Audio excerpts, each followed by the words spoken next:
제도권입니다. 오늘은 삼성물산으로 2월달 증시 브리핑 시작해보겠습니다. 자, 먼저 코스피입니다. PBR 찾기로 중소형주를 다 죽이고 있는 모습입니다. 일본 니케이 지수를 따라하다 국내 증시 연일 약세를 지속하고 있는데요. 정부의 생뚱맞은 저 PBR 주식 찾기 열풍이 불면서 코스피건 코스닥이건 중소형주들이 시장에서 완전 소외되는 모습을 보이고 있습니다. 특히 코스닥은 연일 가파른 하락세를 보이면서 외국인과 기관의 매도세가 지속되고 있는데요. 반도체와 IT 소프트웨어 위주로 3% 이상씩 하락하고 있습니다. 우리나라 코스닥은 나스닥처럼 기술 기업이 상장된 게 아니라 매출과 시총이 작은 종목들입니다. 부디 중소형주들도 생각해 주시기 바랍니다. 일단은 당분간 이런 현상이 지속될 가능성이 커 보입니다. 삼성바이오로직스입니다. 외인이 9일 연속으로 순매수세 동참하고 있는데요.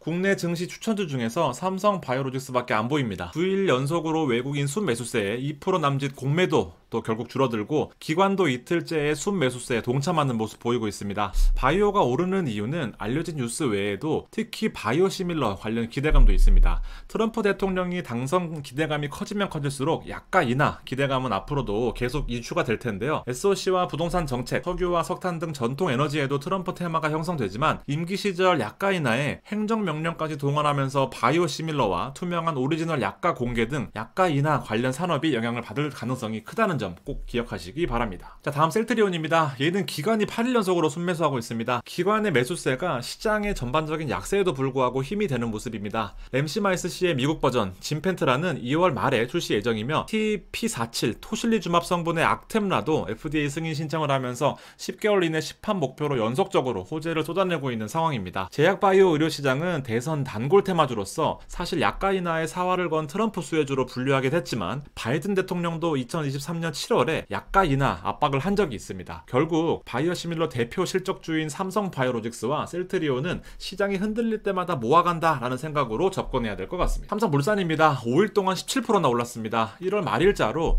기관과 외국인 매수 최상단에 이름을 올린 삼성물산 5일 동안 17.45%나 오르면서 존재감을 과시하고 있습니다. 삼성과 상속세 12조 이슈와 최근 정부에서도 상속세 이슈가 수면 위로 떠오르면서 전무후무한 상속세율 60%에 대해서 언급해드린 적이 있는데요. 삼성물산 시가총액이 20조입니다. 너무 커서 감도 안 오지만 상속세를 내겠다고 삼성물산 전부 팔아서 납부할 것도 아니겠지만 지주격인 삼성물산 시총의 절반이 상속세라는 것은 상식적으로 주가가 오를 때마다 팔아서 상속세를 낼 수밖에 없는 악순환의 고리입니다. 최근 상속세 개편 이슈, 자사주 소각 이슈로 여러 테마가 엮여서 좋은 모습을 보이고 있는 것은 사실입니다만 늘 주의가 필요한 삼성물산입니다.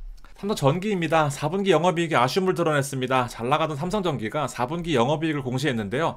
전년 동기 대비는 9% 상승했지만 전분기인 3분기 대비해서는 40%의 영업이익이 감소했다는 소식입니다. 주력인 스마트폰에 들어가는 적층 세라믹 콘덴서 MLCC와 최근 화두인 고성능 카메라 모듈은 매출과 영업이익이 증가했지만 PC용 패키지 솔루션 부분의 영업이익이 감소하면서 연말 재고 조정 등의 수요 부문의 약세가 원인이라고 밝혔습니다. 2024년에는 잘하는 것에 집중하기로 했습니다. IT용 고부가 산업, 특히 MLCC와 카메라 모듈, 전장 서버, AI 등 관련 산업을 더욱 강화할 것이고 신사업 발굴도 지속 추진하겠다라고 밝힌 만큼 이번 영업이익 쇼크가 기회가 될 것 같다라는 생각입니다. 기아입니다. 코스피는 기아가 살렸습니다. 제도권 추천 종목 중에 대표적인 고통주도 많이 있습니다. 잘 나가는 종목은 또 먼저 잘 치고 나가는 것 같은데요. 대표적인 종목이 바로 기아입니다. 두 달 전 제가 방송을 복귀하면서 기아만 일주일 동안 파서 방송했던 적이 있습니다. 기아가 2023년에 가장 잘한 일은 전기차를 접고 하이브리드를 택한 게 아닐까 싶습니다. 모두가 전기차에 집중할 때 2분기부터 본격적인 하이브리드 매출에 집중하면서 2분기 기준으로 15만 대의 전기차를 팔 때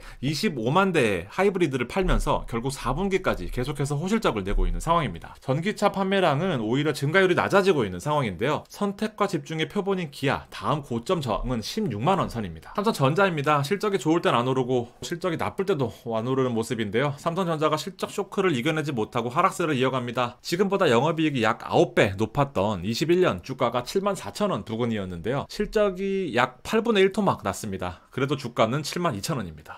기저효과, 전화위복 여러가지 단어로 힘을 내고 싶은데 애플과 엔비디아가 부러울 따름입니다. 기본적으로 최근 주가의 하락 원인은 포스트 엔비디아를 꿈꾸던 AMD의 실적 쇼크와 투자 등급의 하향 조정이 영향을 준 것으로 보이는데요. 미국 반도체와 AI 시장도 고점에서 약간의 저항을 받고 있는 만큼 삼성전자와 하이닉스도 조금은 사이클이 길어질 점을 생각하고 있어야 될 것 같다는 생각입니다.